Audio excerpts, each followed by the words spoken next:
Bonjour et bienvenue à la rencontre du lundi. Je vous propose un bref temps de partage biblique, un commentaire et un petit temps de prière. J'ai choisi pour aujourd'hui un extrait du chapitre 12 de l'évangile de Marc, les versets 30 et 31. Lisons. Et tu aimeras le Seigneur ton Dieu de tout ton cœur, de toute ton âme, de toute ton intelligence et de toute ta force. Le second, c'est tu aimeras ton prochain comme toi-même. Il n'y a pas d'autre commandement plus grand que cela.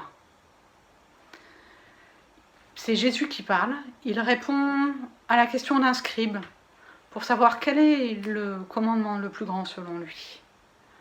Et j'aime beaucoup que Jésus réponde à une question sur un commandement par deux commandements.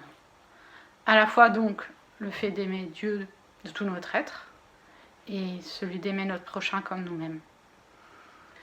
Ces paroles, elles sont tellement importantes que l'on les trouve dans les 4 évangiles, d'une façon ou d'une autre, mais elles ne sortent pas de rien, de nulle part. Jésus s'inspire pour cela dans le Deutéronome du verset 5 du chapitre 6, où il est dit « Tu aimeras le Seigneur ton Dieu de tout ton cœur, de toute ton âme et de toute ta force. » On a le début de ce verset juste au-dessus de mon épaule, en hébreu. « Tu aimeras le Seigneur ton Dieu de tout ton cœur. » De ce côté ternaire qui vient saisir tout notre être, Jésus fait quelque chose d'encore plus englobant. Il y rajoute ici l'intelligence et il remet aussi la relation à l'autre, notre autre le plus proche, notre prochain, pour mettre tout cela en perspective.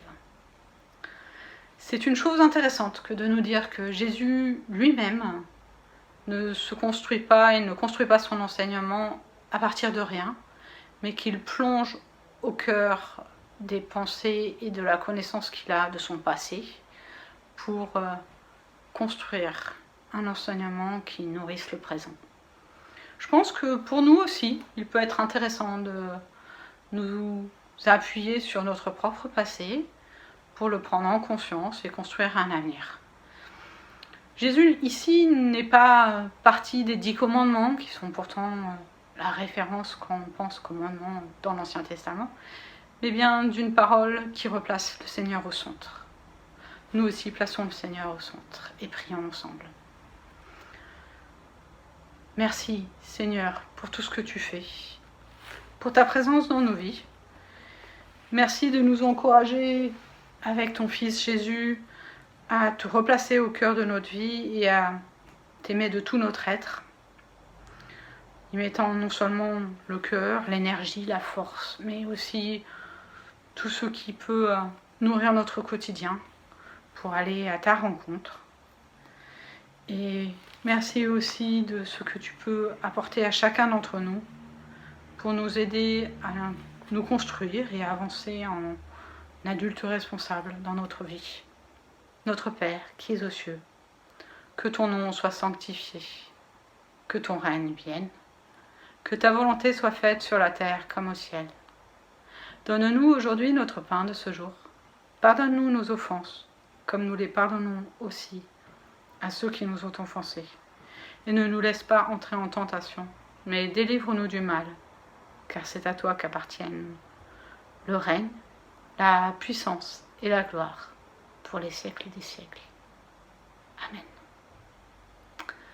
Le Seigneur est avec vous.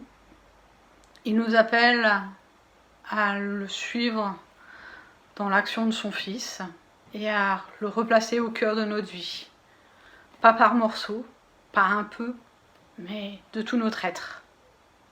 Je vous souhaite une très belle semaine. Soyez bénis.